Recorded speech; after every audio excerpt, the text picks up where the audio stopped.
G'day friends, just thought I'd make a quick update video on the paddock that I burnt. So I made the video probably about 2 months ago, but I didn't get around to burning it until probably a month and a half ago, 45, 50 odd days. So I thought I'd just make a quick video with my thoughts on the burn, a little bit of an update on the herd, how they're trekking along, and yeah, how they're grazing, the graze effect and herd impact they're having on the paddocks that they have been on so far. So firstly, I thought I'd just show you what the block does look like. I'm not sure if I did put up a good still or photo of this block in that last video, but I'll put one up now. So essentially this block was all just a dense, thick mat of African lovegrass, really mature, lignified lovegrass. So just very, very woody, and it wasn't, you know, palatable at all to the mob, and you know, it was really just clogging up the system. It wasn't allowing any other plants to come through and start photosynthesizing and really driving you know, some biology in this paddock. So first thoughts, probably I'll start with our grasses. It's done a really great job on the lovegrass to start with. So this is the lovegrass here, and as you can see, it's already gone to seed head. It's a very fast growing plant, which makes it very hard to manage with other desirable species like your paddocks and paspalums and bluegrass, because it's always so much ahead of everything else in terms of its growth stage. But disregarding the seeds and the stems, there's still a lot of good palatable leaf down near the base of this plant, down near the base of the plant. So they still get in between those tufts and they reach down and they defoliate those leaves, and it provides them with a really great diet. So lovegrass, like it can be a fine pasture species when you manage it properly. It's just when it gets away from you, or you know, for example, take over a lease block that hasn't had cattle on it for 3 or 4 or 5 years, it's, you know, you've got to do something fairly, you know, with a bit more magnitude, something like a fire, or start mulching it to really reset it. You can do your best with livestock, but sometimes it's better off and more economical to use something else. So in terms of the grasses, the lovegrass has been set back really nicely. A lot of our other desirable species like the Rhodes grass, they have come back just beautifully. So they, because they were pruned so low with the fire, it's that same principle about using the livestock to graze our plants really low, or as low as possible, and then allowing just for longer recovery. And the type of regrowth that you get when you do that, when you perform that action, is you get a plant that has a lot more leaf, right? A lot more leaf and not as much stem. When you only take, say, just the tops, it's so easy for the plant to build up in stems again, and the ratio of leaf to stem starts to decline. It moves towards being more reproductive and stemmy and a lot more seed heads. And so that's been great for our grasses. And the other noticeable thing, which you can probably see, is that there is a little bit of bare ground, and that's just because after all those years of that lovegrass that had just grown and then folded over and shaded out all those interplant spacings, there wasn't anything growing there. But now that we burnt it and sunlight could actually hit that soil surface, we're getting all these annuals and pioneer species start to come through. so many that I've never seen before, but look, it's fine. They are like, it's the start of succession. They need to start building the fertility for more desirable perennial grasses to come in. And they're all soft, they're young, they're green, they're vegetative, so the livestock are grazing them, no problem. They provide you know, adequate protein and energy for them to stay in good body condition. So yeah, very happy with it. There's like a lot of this plume grass has come up. You can see a lot of that plume grass. Then there's quite a bit of crabgrass, and this, it's like this here is, it's a love grass, but I call it purple love grass. It's just another species of love grass, but you can see it's a lot different. Like the seed heads, they're purple seeds, and the leaves are a lot more narrow and erect than just your standard African love grass.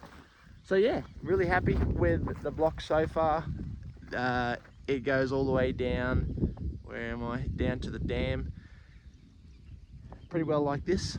And yeah, we've got a bit more grazing ahead of us, and it's providing a really great diet.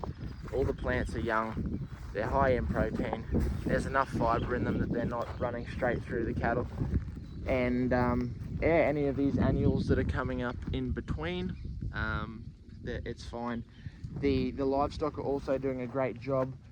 So in those areas where there was a little bit of bare soil, the cattle are coming through now, and they're, with their cloven hooves, they're kind of just slightly disturbing and tilling that soil surface to stimulate it. So I'll show you a little bit of where they have been. So maybe I just don't electrocute me Jats crackers. And yeah, so obviously we haven't grazed over there, but over here we have grazed. So this is where we have grazed. The cattle have come through on pretty well all of the grasses. They have taken it down as much as they can. Like on this love grass, which I'll show you, they don't take the stems down as much, but you can see that they get in between, and they prune the leaf. They prune all the leaf back. So that's fine. We want to reset that plant as much as we can so that we get a lot more tender leaf come back. And I'm pushing the cattle a lot harder than probably I previously would, but I push them as hard as I can without them losing body condition, because we've got a lot that are going to be calving probably in the next 25 days. So you can see here, like this old Rhodes grass plant, we've taken right down. Like all of these plants I've tried to take down as low as I can, and then we're not going to come back until it's fully recovered. But the only difference is, like, and I probably sound like a broken record, and I only say it because it's been such a game changer for grazing in tropical environments, is the severity you graze at, and then the recovery periods that you allow. So this is going to bounce back beautifully. It's going to come back really great. Things are heating up. We're predicted to have a pretty good wet season, so it should yeah, we should be in for a really good growing season. So yeah, I guess it is worth pointing out that you can see those love grass plants with the seed head still intact, and it's just it is what it is. Like, I just did a podcast with Judy Earle, and we were talking about the judging your recovery periods based on the plants that you want, and like, I do agree with a lot of it to an extent, that you focus on what you want and you manage for that. The only problem is that when you have the majority of your pasture as, say, something like love grass, and you're focusing on the 1% of plants that are the ones that you ideally want, and you're disregarding all the other, you're disregarding the whole paddock of love grass, well, it's going to go mature and rank so quick. So it's going to lose its protein content, its value very quick. It's going to drop in protein, energy, all of those essential nutrients that the livestock need during the growing season. So you put that in perspective, you've now got 99% of your paddocks in your growing season that aren't as nutritious as they could be. So it's a constant balance, really. Like, I could have left the love grass, I could have left this paddock for a little bit longer and let some more you know, desirable perennial grasses come through, but the thing is, the love grass was growing so quickly, and it's just something you've got to keep on top of. But I'll keep you updated on this paddock.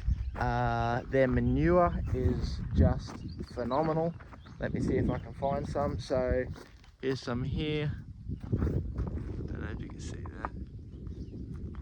Look, yeah. So you can see it's not clumping up at all anymore. A lot of these manures and manure pats are disappearing quite quick because the dung beetles are really picking up.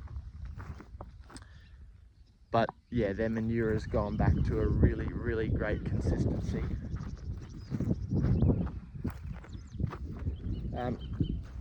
Yeah, I mean, there was a manure pat there, which you can see the remnants of.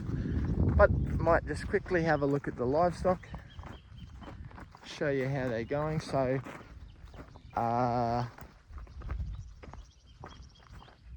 yeah, I haven't bought any more since I last made a video or anything like that.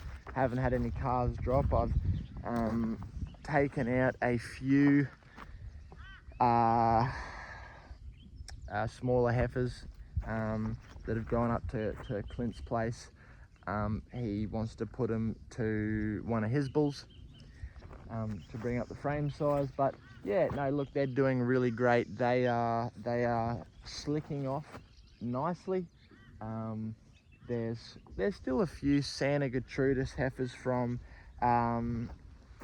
last year that lost their calf, and they've just struggled to pick up in condition a little bit, but last year was very tough. So yeah, there's gonna be heifers calving in the next 25 days. A huge factor, obviously, or a huge point to remember is that livestock need good nutrition to be able to slick off, right? So it's not just something that I think happens like I'm sure there's probably slick-heartedness or early shedding is heritable to an extent, but for an animal to push out new hair follicles and get rid of that old winter coat and produce new hair, they need nutrition to do that. So something just that I've noticed is that as soon as you have them off your stockpile and then back onto good actively growing warm season, or in my case warm season grasses, they slick off really quickly, right? So there's definitely a genetic aspect to it, but I think a massive part as well is the nutrition. So yeah, we've done that.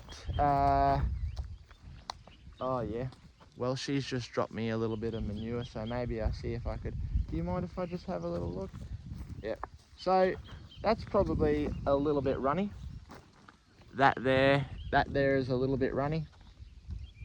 I mean, it's not too bad. It's better than being clogged up and constipated, but it's a little bit runny for my liking. But I will let them onto today's paddock up the hill, and once they stop eating the slightly more tender and mature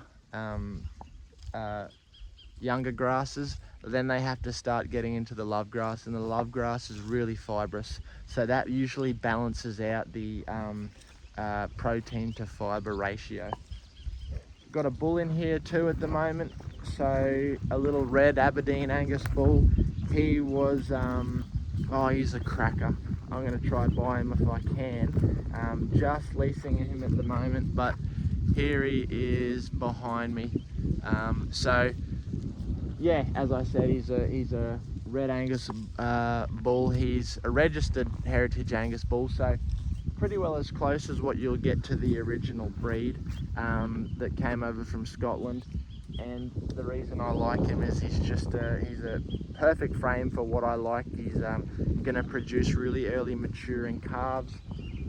He's got a really nice deep chest, a big rumen, nice you know, a really nice thick crest. He's a good bull. We took him up to the yards when we did a classic livestock management day, where I hosted Albert and Gerald Hancock from Classic Livestock Management, who do linear measuring and you know,